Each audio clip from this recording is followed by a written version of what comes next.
Friends, welcome to Ashu's creative corner. ನಾವಿವತ್ತು ಮದುವೆ ಮನೆ ಶೈಲಿಯ ಪಾಯಸ ಮಾಡ್ತಿದ್ವಿ.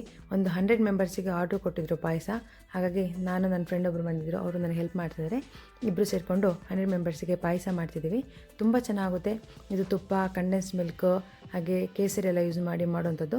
ತುಂಬ ಚೆನ್ನಾಗುತ್ತೆ. ಇಲ್ಲಿ ನೋಡ್ಬೋದು, ನಾನು ಮೊದಲಿಗೆ ತುಪ್ಪ ಹಾಕೋತಿದ್ವಿ. ತುಪ್ಪದಲ್ಲಿ ಚೆನ್ನಾಗಿ ಗೋಡಂಬಿನ ಹುರ್ಕೋತಿದ್ವಿ. ಮದುವೆ ಮನೆ ಶೈಲಿ ಹೇಗೆ ಮಾಡ್ತೀವಿ ಅದೇ ರೀತಿ ಆಗುತ್ತೆ. ಯಾಕಂದರೆ ತುಪ್ಪದಲ್ಲೇ ಗೋಡಂಬಿ, ದ್ರಾಕ್ಷಿ ಹಾಗೆ ಶೇವಿಗೆನ ಮತ್ತೆ ಹುರ್ಕೊಂಡು ನಾವು ಮಾಡೋವಂಥದ್ದು.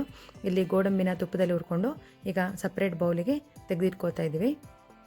ಹಾಗೆಯೇ ಅದೇ ಬೌಲಿಗೆ ಮತ್ತೆ ನಾವು ತುಪ್ಪ ಹಾಕ್ಕೊಂಡು ಈಗ ದ್ರಾಕ್ಷಿನ ಕೂಡ ಚೆನ್ನಾಗಿ ಫ್ರೈ ಮಾಡ್ಕೋತೀವಿ.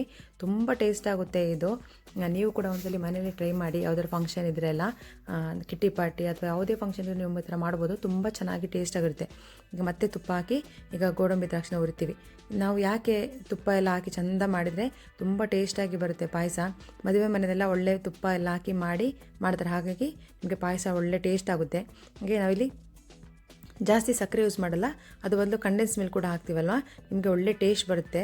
ಹಾಲು ಕೂಡ ಅಷ್ಟೇ, ನಿಮಗೆ ಎಷ್ಟು ಬೇಕು ಹದ ಒಳ್ಳೆ ಹಾಲು ತೊಗೊಂಡು ಹಾಕಿದರೆ ತುಂಬ ಚೆಂದಾದ ಟೇಸ್ಟಿ ಆಗುತ್ತೆ. ಈಗ ನೋಡುವ ತುಪ್ಪ ಹಾಕಿ ಶಾವಿಗೆನ ಕೂಡ ಮತ್ತೆ ಫ್ರೈ, ಅದು ರೋಸ್ಟೆಡ್ ಹಾಗೆಯೇ ನಾನು ಮತ್ತೆ ಫ್ರೈ ಮಾಡ್ಕೋತೀವಿ ತುಪ್ಪ ಹಾಕಿ. ಆವಾಗ ನಿಮಗೆ ಉದುರುದ್ರಾಗಿ ಬರುತ್ತೆ, ಪಾಯಸದಲ್ಲಿ ಯಾವುದೇ ಅಂಟು ಬರಲ್ಲ. ಈಗ ಮತ್ತೆ ತುಪ್ಪ 2-3 ಸ್ಪೂನ್ ತುಪ್ಪ ಹಾಕಿ ಮತ್ತೆ ಶಾವಿಗೆನ ಚೆನ್ನಾಗಿ ಫ್ರೈ ಮಾಡ್ಕೋಬೇಕು. ಈಗ ನಿಮಗೆ ಒಳ್ಳೆ ಟೇಸ್ಟ್ ಆದ ಪಾಯಸ ರೆಡಿ ಆಗುತ್ತೆ. ಹಾಗೆ ಈಗ ಶಾವಿಗೆನ ಕೂಡ ತುಪ್ಪದಲ್ಲಿ ಚೆನ್ನಾಗಿ ಹುರ್ಕೋತಾ ಇದ್ದೀವಿ. ಶಾವಿಗೆ ಈಗ ತುಪ್ಪದಲ್ಲಿ ಚೆನ್ನಾಗಿ ಫ್ರೈ ಆಗಿದೆ. ನೀವು ರೋಸ್ಟೆಡ್ ಶಾವಿಗೆ ತೊಗೊಂಡ್ರೂ ಪರವಾಗಿಲ್ಲ, ಸ್ವಲ್ಪ ತುಪ್ಪ ಹಾಕಿ ಫ್ರೈ ಮಾಡಿದಾಗ ನಿಮಗೆ ಒಳ್ಳೆ ಟೇಸ್ಟ್ ಆಗಿ ನಿಮಗೆ ಯಾವುದೇ ರೀತಿ ಅಂಟ್ಕೊಳ್ಳಲ್ಲ, ಚೆನ್ನಾಗಿ ಬೇಯುತ್ತೆ. ಈಗ ನಾನು ಹಾಲು ಹಾಕೋತಿದ್ದೀನಿ. ಹಾಲು ಹಾಕ್ಕೊಂಡು ಚೆನ್ನಾಗಿ ಮಿಕ್ಸ್ ಮಾಡ್ಕೋಬೇಕು.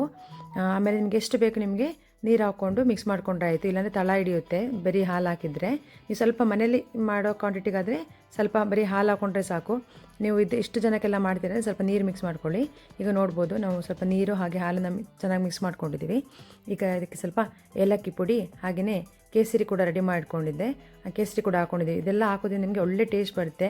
ಈಗ ನಾರ್ಮಲಾಗಿ ಮಾಡ್ತೀವೇ ಮಾಡ್ಬೋದು. ಈ ಥರ ಎಲ್ಲ ನಿಮಗೆ ಮದುವೆ ಮನೆ ಸ್ಟೈಲಲ್ಲಿ ಬೇಕು, ಟೇಸ್ಟಾಗಿ ಚೆನ್ನಾಗಿ ಬೇಕು, ಯಾರಿಗಾರು ಆರ್ಡರ್ಸ್ಗೆ ಬೇಕು ಅಂದರೆ ನೀವು ಈ ಥರ ಶಾವಿಗೆ ಪಾಯಸನ ಮಾಡ್ಬೋದು.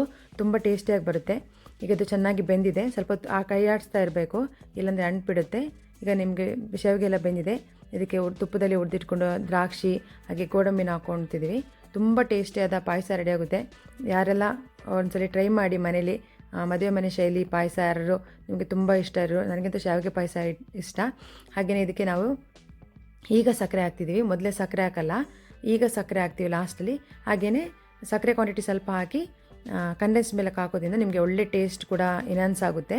ಕಂಡೆನ್ಸ್ ಮಿಲ್ಕ್ ಯೂಸ್ ಮಾಡಿ ನೋಡಿ, ಪಾಯಸ ಮಾಡುವಾಗ ಒಳ್ಳೆ ಟೇಸ್ಟ್ ಬರುತ್ತೆ. ಸಕ್ಕರೆ ಕ್ವಾಂಟಿಟಿ ಕಮ್ಮಿ ಮಾಡಿ. ಪಾಯಸದ ಕ್ವಾಂಟಿಟಿ ಸ್ವಲ್ಪ ತೆಳುವಾಗಿ ಇರಲಿ, ನಿಮಗೆ ಅದು ತಣ್ಣಗಾದ ಮೇಲೆ ಗಟ್ಟಿ ಆಗಿಬಿಡುತ್ತೆ. ಹಾಗೆ ಸ್ವಲ್ಪ ತೆಳುವಾಗಿ ಇರಲಿ. ಈಗ ಕಂಡೆನ್ಸ್ ಮಿಲ್ಕ್ ಹಾಕಿದ್ದೀನಿ, ನೋಡ್ಬೋದು ತುಂಬ ಟೇಸ್ಟಿಯಾಗಿ ಬರುತ್ತೆ. ಯಾರೆಲ್ಲ ಟ್ರೈ ಮಾಡಿಲ್ಲ ಒಂದ್ಸಲ ಟ್ರೈ ಮಾಡಿ, ಹೇಗಿತ್ತು ಅಂತ ನನಗೆ ಕಮೆಂಟ್ಸ್ ಮಾಡಿ. ನಾನು ಮಾಡಿಕೊಟ್ಟವ್ರು ಕೂಡ ತುಂಬ ಚೆನ್ನಾಗಿತ್ತು ಅಂತ ಹೇಳಿದರು. ಈ ವಿಡಿಯೋ ನಿಮಗೆ ಲೈಕ್ ಆಗಿದ್ದರೆ ಪ್ಲೀಸ್ ಲೈಕ್ ಮಾಡಿ, ಶೇರ್ ಮಾಡಿ, ಸಬ್ಸ್ಕ್ರೈಬ್ ಮಾಡೋದನ್ನು ಮರಿಬೇಡಿ. Thank you. ಮುಂದೆ ಮತ್ತೊಂದು ವಿಡಿಯೋದಲ್ಲಿ ಸಿಗ್ತೀನಿ. ಅಲ್ಲಿವರೆಗೂ ಟೇಕ್ ಕೇರ್, ಬಾಯ್.